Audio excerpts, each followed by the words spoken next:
It's time to start our meeting, but wait, maybe that's him. There he is.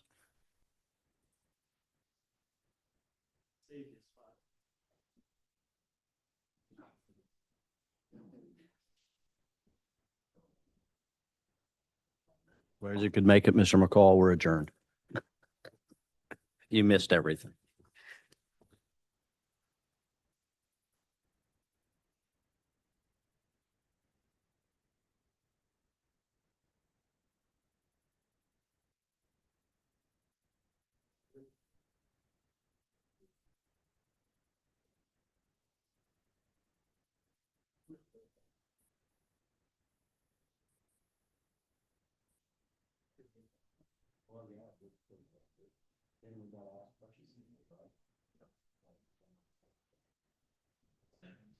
We're still waiting for one more person.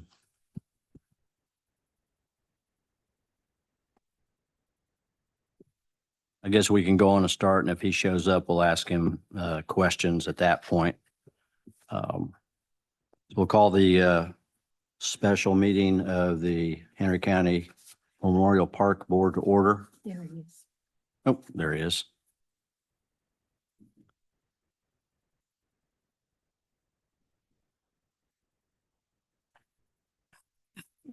The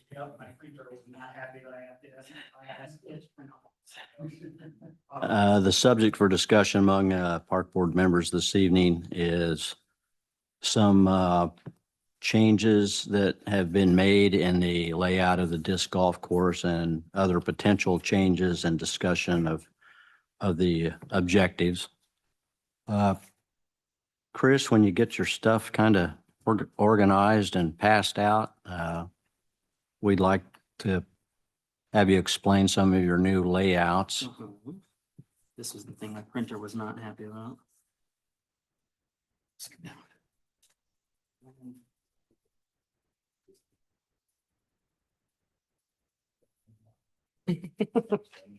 And then, You don't have this in a form we can stick up on the wall, do you? You got a JPEG of it. I also have copies of the MOU printed out. Okay. The signed version. Just for you guys.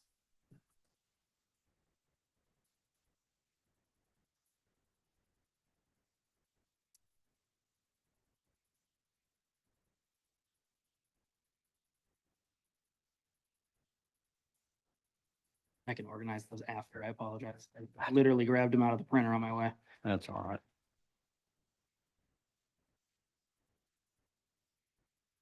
So, do you have any more copies of this? One or two. Couple.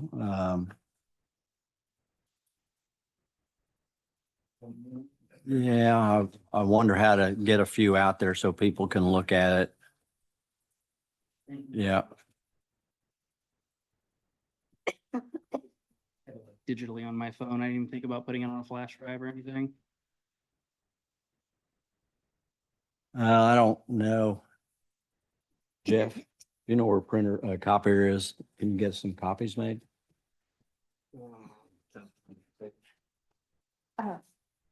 She'll get back in there and get lost, and then they'll think she's, No, next thing you know, we'll be having to take up bail to get Marcia out. do you have more signature What? pages or just one? Just one. Okay. One full? Oh, you only got one copy. Signature. Yeah, Only one happened? Only one copy happened or yeah, that's all I see of the signature page. Yeah. I can email you that version.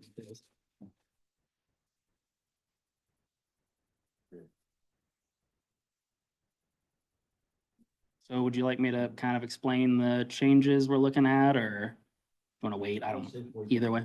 Yeah, get copies made. Let's see if we can get some copies. Absolutely.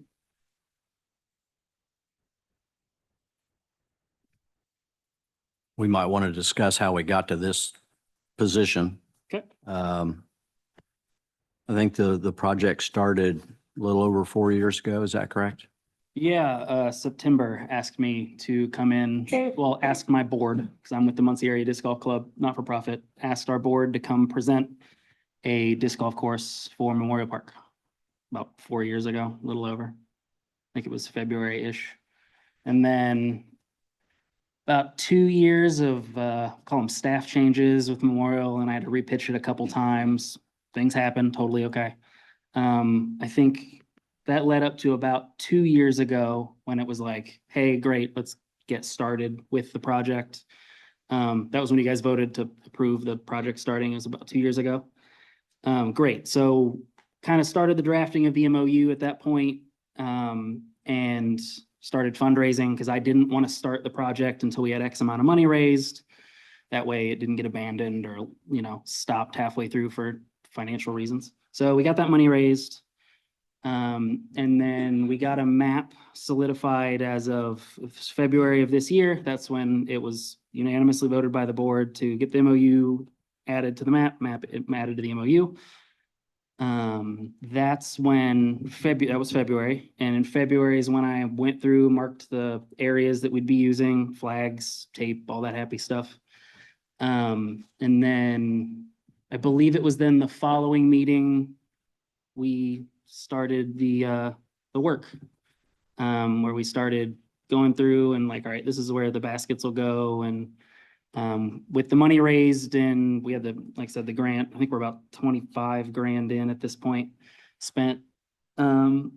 We got the baskets ordered, baskets put in the ground, most of the tee pads put in.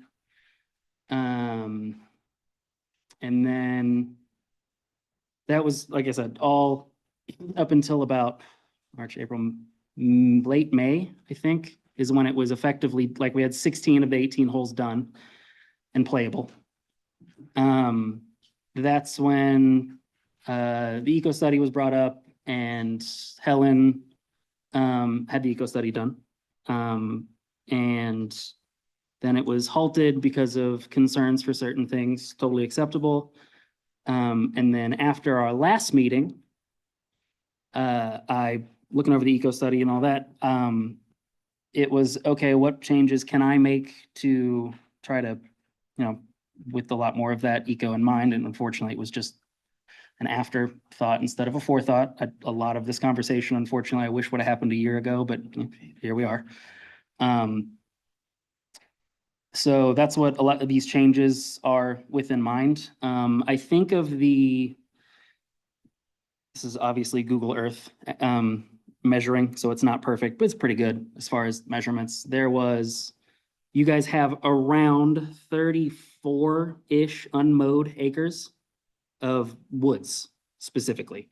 Now that's kind of a mixture of a couple things. There's like via the eco study, there's like the less desirable woods in certain areas and then the more desirable in other areas. I do still have also the eco study if you guys need to see it, the paper one. So with that in mind, especially on here, you'll see I have the orange squiggles. Those are old holes or changes. Up there, that's hole 10. Now these are all new hole numbers. So any past memory you might have, those have changed because we added 2 new holes, or we're adding 2 new holes in replacement of the 2 we took out.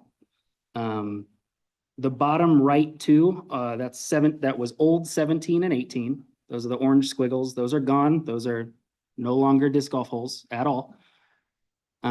Those were in like the also desirable areas, which great. I'm happy to help as much as I can. And then the one at the top right up by the superintendent's house, that is 10. That is a par 4 dogleg right from where you're throwing. And I took out the first shot and moved it. The first shot is now in the grassy area, closer to where the doughboy used to be. Is that right? Is that where that? Okay. So you're not throwing at or near the doughboy at all. It's much more of a east to west throw. So that's not, the monument's not at all in any danger over there. But it still finishes in the same place. And a lot of the challenge for this course specifically is, yes, I could just put in a super short beginner-friendly course. We do already have that. Baker Park is fantastic for that. On hole 1 of this course, there's going to be a sign that says, hey, if you're a beginner disc golfer, we recommend Baker Park. It's great. This is more for the intermediate advanced player. So that was the big draw for this course. We have 18 of 18 holes now sponsored. Each sponsor is a person that's nominated a veteran to be on the hole named after, et cetera. We have all 18 of those sponsored. That was a big part of our fundraising. And so like part of the challenge of this course is my priority in disc golf installation, just in general, is safety. That's kind of my first pillar. An unsafe course is not a course in my brain. So a lot of this is like, okay, the areas that are marked in red, those are areas I couldn't be around because of like playgrounds, or there's some monuments. One of those red areas is the wetlands by the pond, monument down there, and then some other monuments as well, but mostly playgrounds. And then you can see the amphitheater over there. I tried to stay away, like as distance wise, as far away from the amphitheater as possible, because I know you guys use that for a lot of things. Don't want to disturb that as much as possible. So it was this interesting design challenge of, okay, how do I fit a course into this area? 1, while being safe, and 2, while making it still interesting beyond just a super short beginner friendly course. And that's the expectation I've set to my sponsors, like all the sponsors and as well. That's kind of that's where I'm at this weird point in this whole process. Like, okay, first my job was install a disc golf course and try to get something done. Great. And then after like the pause and these changes, it's like, okay, now my job is to make sure I'm doing right by my sponsors and the people who have given us money for this project. So that's where we're at this weird, I guess impasse is the best way to say it. And these are the changes we're looking at.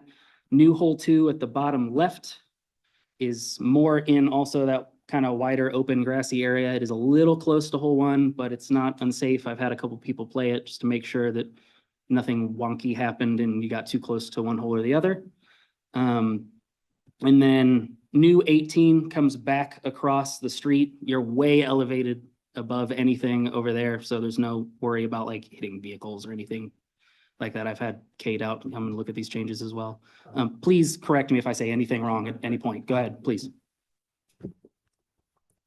During the 4-H fair, I made sure, because that's one of our busier times of the year, at least this year, the parking didn't get far enough out to where that would have really affected anything. Yeah, and that was a little bit of the challenge there, as well as like, all right. And it was nice actually the 4-H fair was recently, because I go stand and look, you know, to make sure nobody was in danger, any of that fun stuff. And then that whole 10 up there basically gives back a little around 200 feet of that wooded area up there as well. So I think we've now halved, HALF, halved the impact on the woods based on the eco study. Like I said, you guys have around, I think, 33 unmowed woods, and the disc golf course I've measured this out, is only taking up around 3.75 acres total of a footprint. And that's usage that is kind of averaging 20 to 30 feet wide per hole. And obviously that's satellite measurements, so it's not perfect, but I believe you guys have we have 6 holes that touch or are in the unmowed woods. 2 of the holes that are entirely in the woods are reused old trails. And hole 10, part of that also is an old trail as well. And yeah, that's where I'm at. I've got a whole spiel if you want me to say it, and it's written down, but I really just want to answer questions the best I can.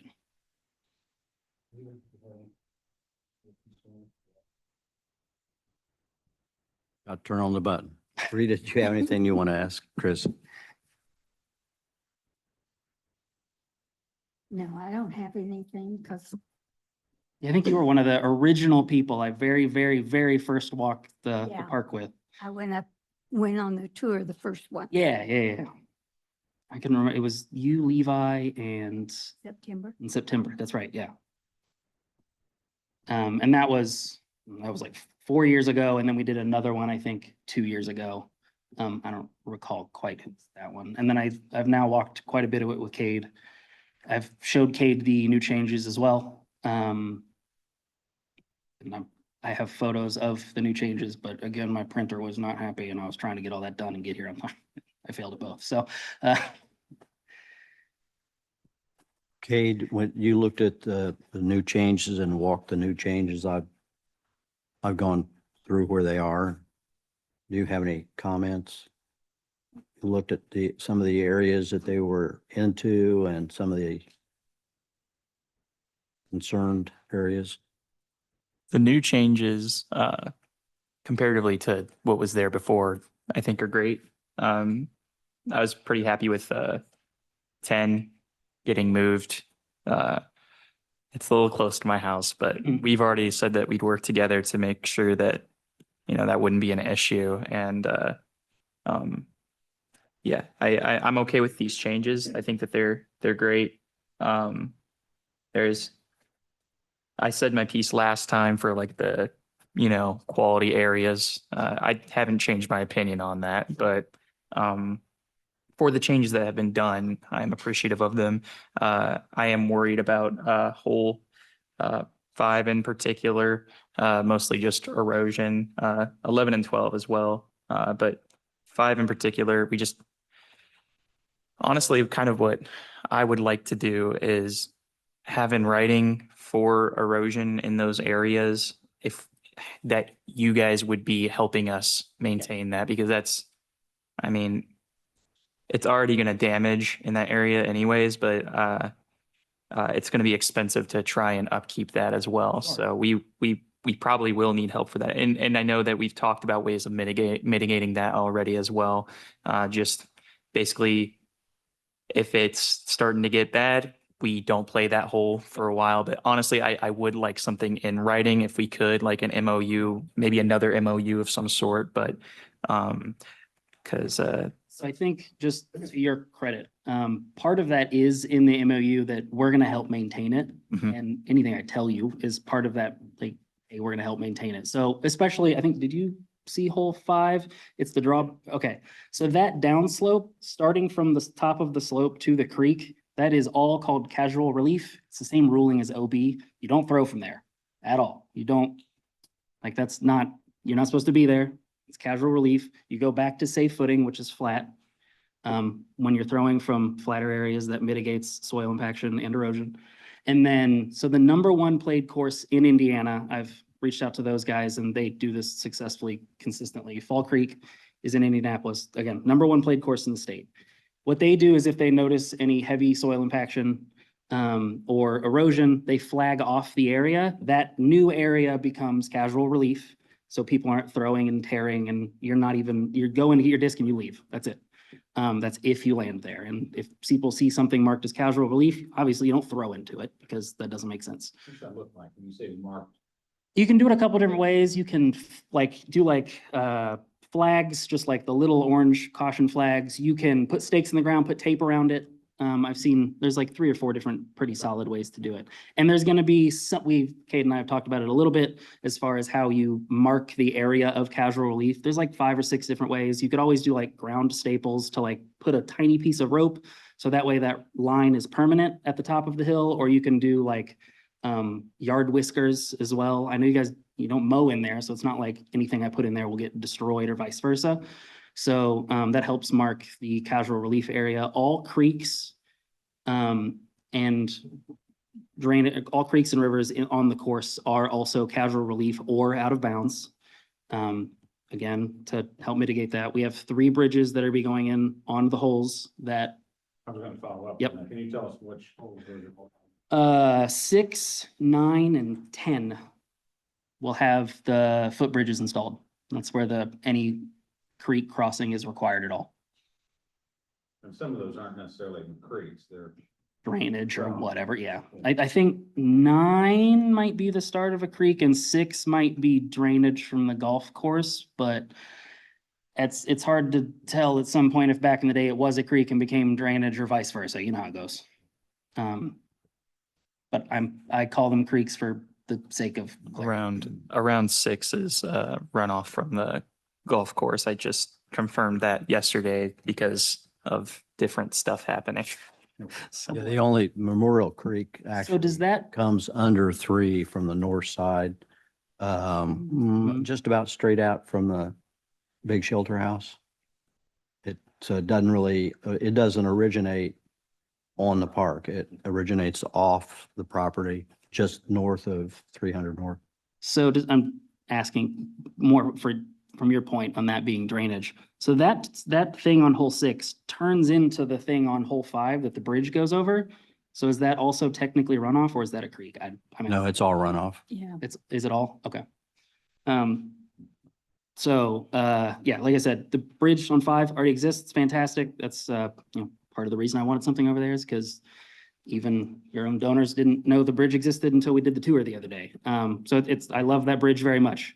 I really do. And I was like, oh, we have to incorporate this somehow. So, and it's a great way for me to get from the southern edge of this portion of the map to the northern edge of the portion is that hole 5. While avoiding as much of the wood as possible. Like I said, 11 and 12, those are 90% existing trails you guys already had. The second half of 10, also an existing trail you guys already had over there.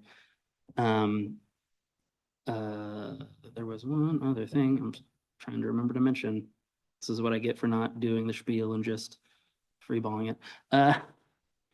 Any other questions on, as far as like course management? Anything like that? Like I said, the Fall Creek guys, it's the busiest course in the state.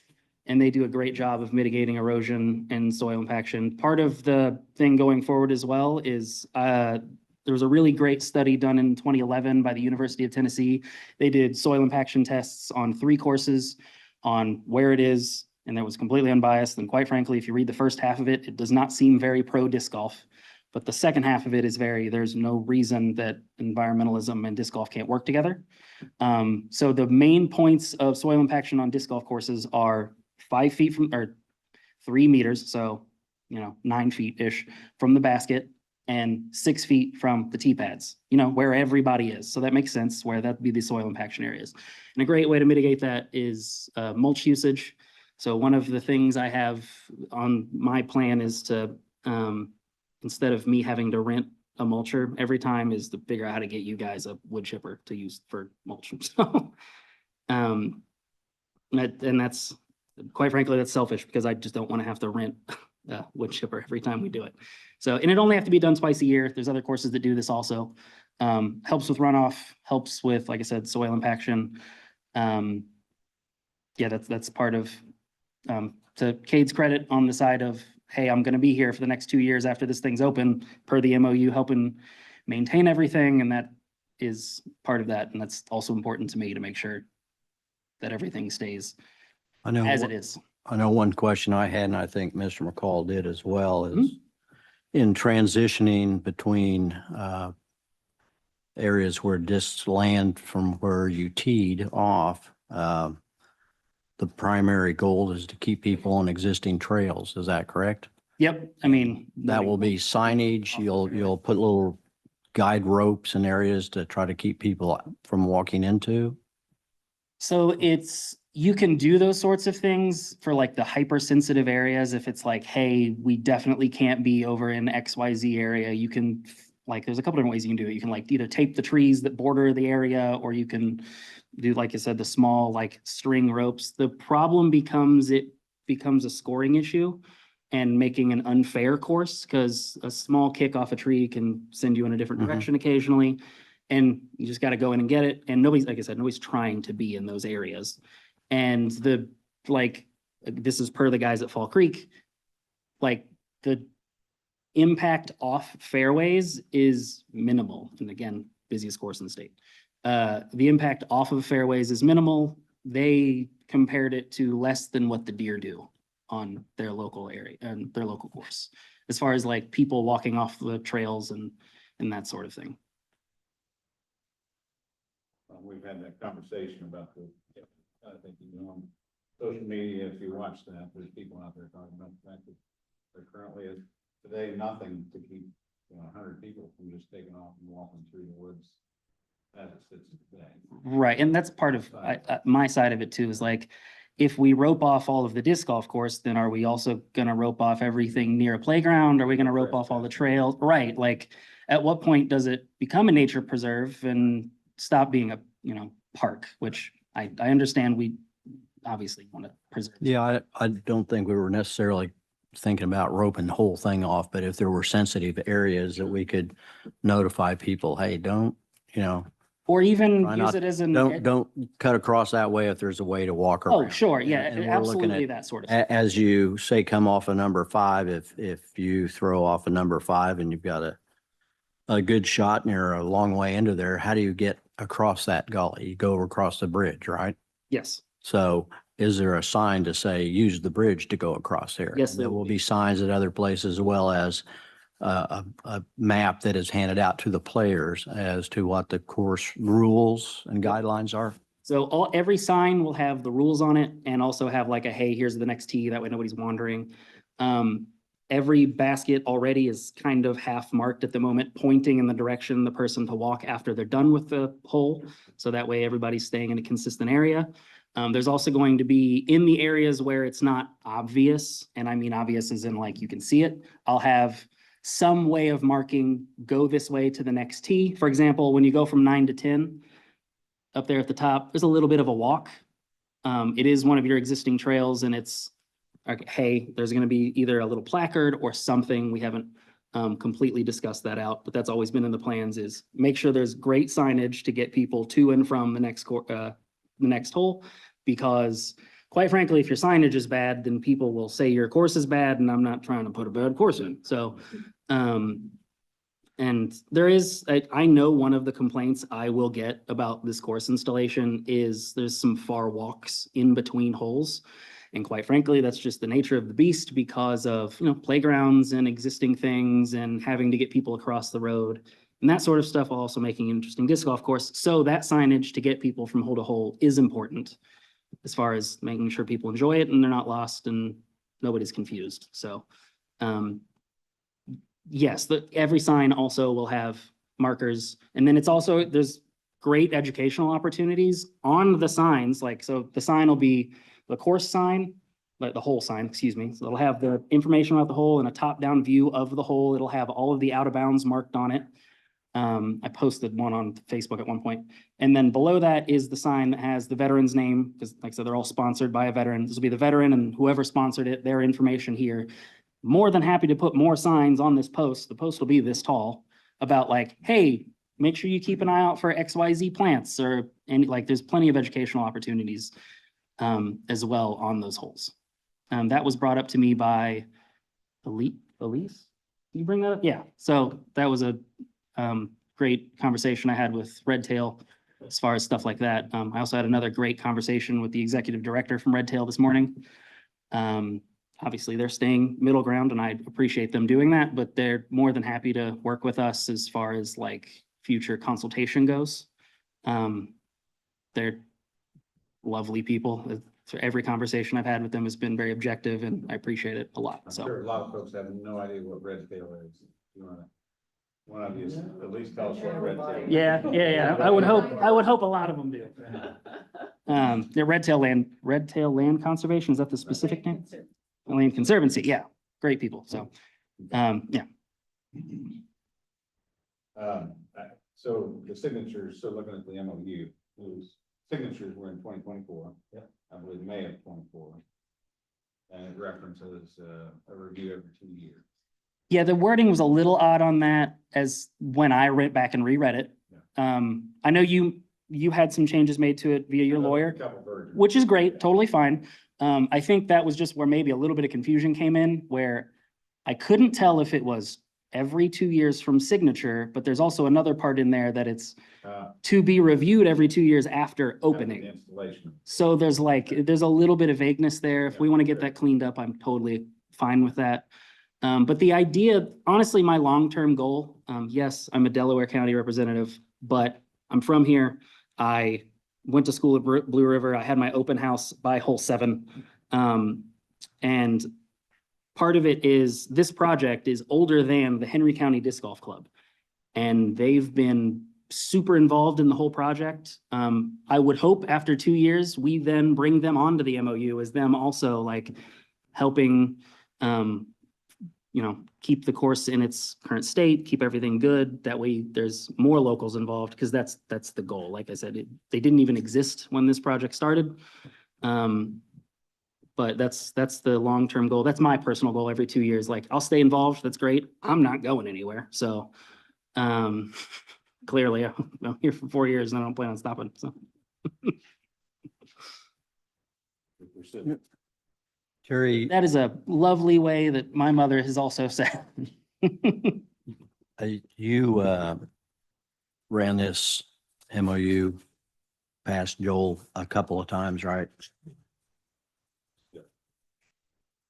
Yeah, no, this MOU has been through the county attorney, at least 2 or 3 different versions of it. I think we went back and forth on it for about 3 months. We did, emailed back and forth. As a matter of fact, I found it back on your Google Docs Yeah. folder even still yet from 2 years ago. But yeah, so from a legal perspective, he's reviewed it and made sure that the park and the county's equities have been accounted for. It's lightweight, and we can add more to it over time. 100%. Yeah, like you said, there's questions today that we should have asked, 2 years ago, or at least a year ago. But everything that we've done has been very public and available and transparent at the least, that we've been working through. And we appreciate you working with us on that and being agreeable to the changes. Obviously, we've at one point in time voted on the previous map, and you were willing to make concessions. And so we appreciate that. And that goes a long way. So. So what I ask is if we can get this approved and get the course, me able to open it and get these changes done so I can get those new T-pads poured, and the ones that got stopped, also get those finished poured. We also will clean up any of the mess from the changes as well. Cause like hole 10, there's a little framed out area. We'll clean that up from where that was moved or will be moved. My goal, if all goes well, I would love, unfortunately, next weekend is the biggest disc golf tournament in the country. And half of us are all gone anyways, so I don't want to put the opening date that weekend. I'd love to have the opening date August 8th. If these changes are approved and we get the course playable, which I think before our last meeting, we had I call it a soft opening, where we played 16 of the holes. I had a bunch of my sponsors and volunteers out. We all played it. That was kind of my personal nail in the coffin of, hey, it's safe. We had all skill levels present that day. And that's always my concern when I'm first installing a course, is like, okay, I think it's safe, but is it? And you never know until it's played. Everybody did a great job of staying on the fairways. Nothing crazy happened. Obviously, we didn't have bridges at the time, so we had to do a bit of jumping. But that was, like I said, part of the soft opening was for me also ensuring safety and making sure that nothing else on the park came into play, monuments, playgrounds, all that good stuff. And yeah. Yeah, you're fine. No, we're not voting. Oh, Work session, alrighty. just talking. So, I did want to ask for the small amount of string and stuff like to block off areas. Could we do something that's more obvious? Because I feel like people are just going to ignore it. Like, No, I know, especially in the sense of like flags, people don't care. People don't care about flags. So could we do like, I'll buy some caution tape or something. I don't mind doing it with my own money, but I think I'd feel better if it was something that's more obvious and more. Yeah, it's that balance of, I don't want to make the woods look ridiculous. At the same time, I want it to make it obvious. So that the string was just like an idea, flags, ideas. I'm not married to any specific ideas on what is what, especially like it's going to be very obvious on the areas where we're marking things off for erosion. What Fall Creek does is they put they almost look like paint stir sticks, the little stakes, and then they wrap tape around them. It's this tall, you stay out of it. Everybody on the course at this point knows what that means. If you accidentally go in there, get your disc, get out of it, don't throw. And then for like the marked areas here, all of the marked areas will, one, be on the map, and be in the app that everybody uses to keep score, which everybody in tournaments uses and all that good stuff. So all of like the boundaries will be worded out on the maps, worded out in the application everybody uses to keep score. And then whatever we decide as far as physically marking things off with, great. Like I said, that was more spitballing, like, hey, there's options. We just got to figure out what the best option is. On hole 5, that seems to be the one that we go back to right now. Sure. Obviously, that's the one that, with the cliff and that kind of thing. We've talked about the possibility of amongst ourselves and others. I know we did a walk with Helen at one point in time, and unfortunately, that's where I had to stop. And didn't get to make the rest of the course, but where you come up to that cliff. You referred to that zone as what? It's called casual relief area, where it's, like I said, it's the same technical rules as OB. You just don't take the stroke. So the player isn't penalized for if they get unlucky or something. And it's kind of one of two things. If you don't throw a good shot, the likelihood of getting to that cliff is low. And then your second shot, you'll probably get across that area. And if you throw a good shot, you're not even walking down that area. You're going left to use the existing bridge. Yes. And then at some point, I would like to figure out a small walking path down in that area near the cliff to get people over to the bridge. That way they don't have to walk out and back and around and all that good stuff. Just walking, that is it. Nothing wide at all. And I'm happy to scope that out with whoever's available to make sure that not too much is taken out. Kate and I have actually already talked about that when we were out there, because there needs to be access, because we see people, even before you were working on it, people walk along that cliff through the park. Yeah, But they get to about where that fairway is, and they don't continue to the bridge. So we were thinking, well, we need to connect that path that they're using to the bridge. sure, yeah. Any of those like small thing, I call those small things. They're not necessarily small, but you know what I mean? Where it's like, hey, just small access from one fairway to the next trail to the whatever. I'm more than open to discussion on all of that. Like I said, a lot of it will be marked on the course in general, especially on the signs or small little staked signs, whatever we decide to do to get people staying on the correct paths, especially when they're not apparent is the best way to put it. So if you get halfway down a hole and you turn around and you go, okay, I'm going that way. What's the best way to go? Make sure everything is apparent on which way people should be going and staying. So whether it's a liability thing or an erosion thing, the potential of putting a rope at back it off a few feet from that Yeah, cliff. there's two big trees that I've used that are kind of at the top of the cliff. It's cliff and then like 2 feet and then the cliff starts. That's kind of what I've used as visual markers for where I'm probably going to put the line. And also like, I don't. You do intend to put something. Oh, yeah, absolutely. That's always been intention. Yeah, because for one, again, safety is my priority. Yeah. I can't have somebody doing a throw and then if they slip forward, end up in the creek 10 feet down the hill. Like I can't have that happening. So the idea has always been on that area, keep some kind of casual relief so nobody's throwing or remotely in danger on that spot. Could we possibly come back maybe even a little bit further 100%. the rope? Okay, because that would, We can come halfway down the fairway. I like making holes harder, so. because then that would leave less room, especially on that cliff area. So Sure, yeah, absolutely. The main thing is on that hole specifically is just making sure it's fair to play and pushing that casual relief farther away from the cliff doesn't make it unfair. So, and again, also helps with keeping things from eroding too much or slipping or anybody getting hurt, anything like that. So I'm more than open to whatever that discussion becomes, especially where that line gets pushed back. I don't have any more questions for Chris. Rita? I just have a question, but it's more like throw. It's not, I was wondering, do you throw from 4 over to 5, right? No, Okay. here's No. where you end up here. Then Yeah. you'll walk over here. Okay, I apologize. This was Google Earth and it's like kind of the best thing we have right now as far as mapping out things properly. Just so you guys know, and anybody else that's looking at it, that where the number is on the line is the hole itself, the intended line of play. And then where the number is the T-pad. So the basket is at the end of the line on each one. I will have a much prettier finalized map as soon as I'm ready to print it out and put it on a big sign, a big welcome sign up by the parking lot.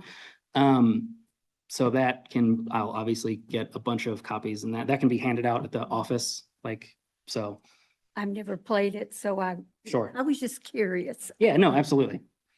Like I said, this map isn't the best, but it's at least accurate. It just takes a bit of explaining. I did have a question too. You had said that how many of them were still in like sensitive areas, like the older areas? Specifically sensitive, I think there's only 4 at this point that either touch or are in areas that were marked as sensitive. And 2 of them are using the existing trails. I believe that is correct. I'd have to double check the eco study. I did look at it earlier today. I just didn't count. Not saying this to undermine you. I am counting 5 though. There's 5 in the sensitive area. I have it like Totally- pulled up. Totally could be. Like I said, that's me. I just wanted to keep it straight. 100%. But like I said, I did measure it, and the total impact of the unmowed woods as a whole is less than 4 acres. I think it was close to like 3.7 specifically of the impact, and those are just the areas that are used. So it's less than 10% of the overall area. And like I said, from the very beginning, the point of this as well was to get people to areas of the park that may not have known existed.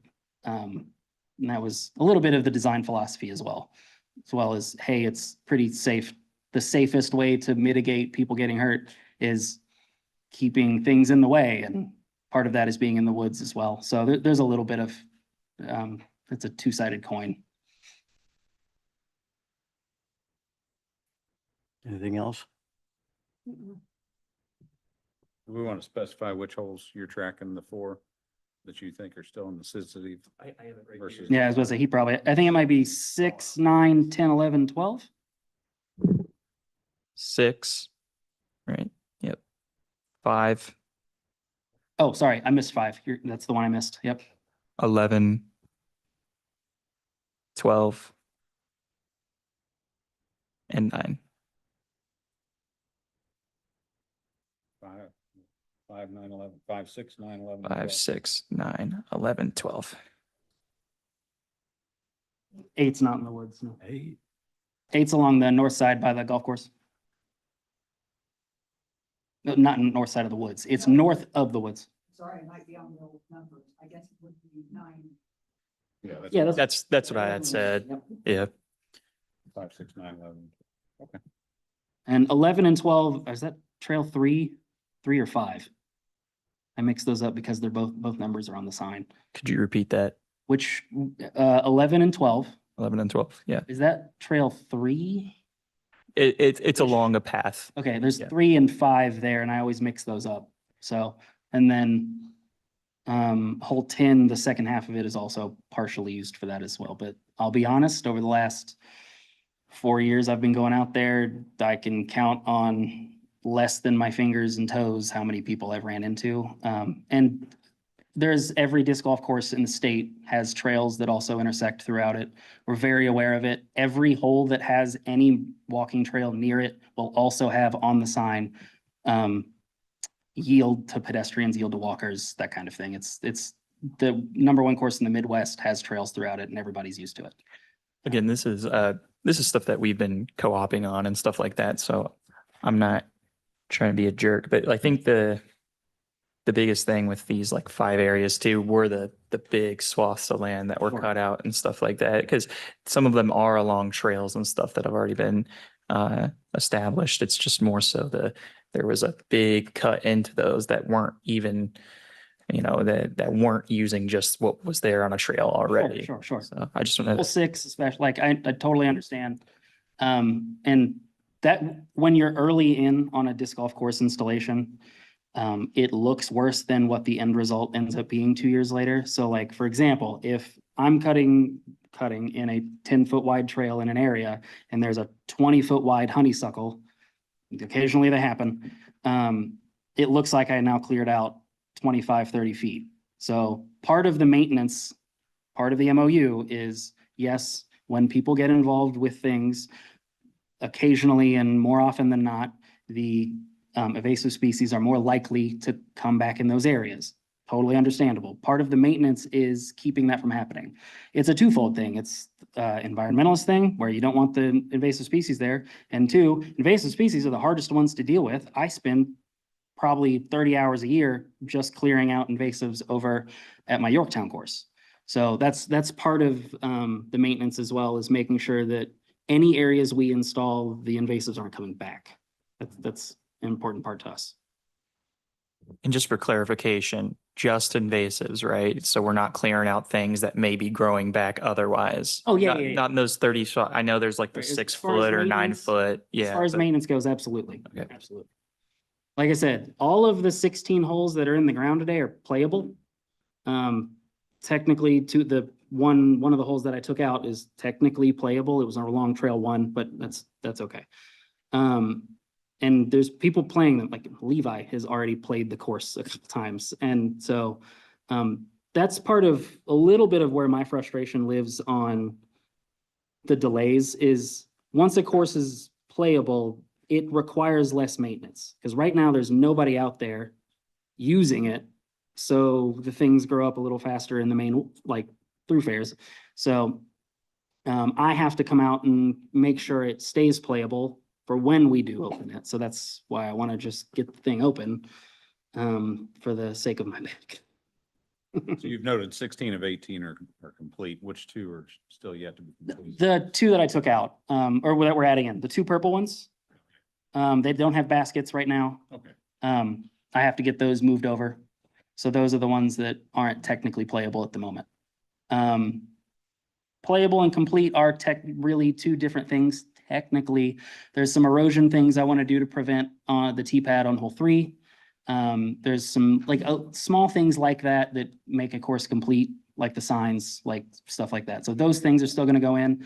I don't know if, even if we did approve it today, I'm saying if, and I can't guarantee that my printout or that my physical like metal signs will be done by the 8th. It's always a toss up on how long those take. But for the grand opening, I'll have at least yard signs with the whole, what is intended to be on what the final signs will be. So that way, for the grand opening, there's clarity on where people are supposed to be, where they're supposed to go, that all that happy stuff. So I just want to make that clear. That way you're not confused on if the 8th comes around, you're like, where are the signs? It's like, well, they're in my car at the moment. I gotta go stake them in the ground for the grand opening. So, yeah. Anything further? And first, I just want to apologize if any of the miscommunication across this entire situation has caused any issues on both sides of it. For anybody in this room, any of the miscommunications happened, I apologize. Cade and I had our own miscommunications. We have come to terms with that. We've worked through it. We're good. And we've improved that relationship already as far as the disc golf course goes. And I don't fault him for any of that. He's still new. So I'm just making sure that doesn't come back in a negative. Well, if we get to the point that we approve a layout right as of right now, this would be your request Yes. to approve this. Yep. Okay. And if we come up with some other ideas, we'll revisit those, and you would be open to maybe modifying this? If there were- need there- be, yeah. Okay. Like I said, the modifying is a hard word because that means different things to everybody, right? It does. Yeah. So like, I get a concrete T-pad in the ground, then it's like, hey, can we modify? And it's like, yeah, we just got to figure out how to do it. You know what I mean? So there's a little bit of that. That's why I sounded a little tentative there, but it's not, I've made compromises already to a finalized design. I'm not shooing away anything. At this point, I want to get the course open and playable so people can enjoy it. And so that my sponsors don't feel like this is just an ongoing delay forever, for when it will happen. Well, and I think part of the problem is that this project is not a new project. It didn't crop up last week or the week before or last month or last year. It was 4 years ago in the beginning. And It was a slow news day because it hit the front of the Courier Times 4 years ago. I bet we have somebody here that knows each and every publication. So maybe the board was a little remiss in not doing a little bit more due diligence along the way, but the public and people concerned were maybe a little remiss in not expressing their interest in the design phase along the way as well. But I think we've done a lot since the original Yeah. design. So there may be more to do. We'll have to discuss that. And that will come at the next meeting as we decide where to go from here. This session was informational for the board members from you who had done the layouts. And I think we're probably at a stopping point for that, so we can consider what we've heard, because it might come up in the next meeting. I'll take a motion to adjourn this meeting. I'll make a motion to adjourn the informational meeting that we just had. Second. Motion's been made and second, and meeting is adjourned. See you Next, guys in 9 minutes. Yeah, we got 9 minutes. Anybody not get a map that wanted one of the new ones? Yeah, take it. Oh, I need to walk some.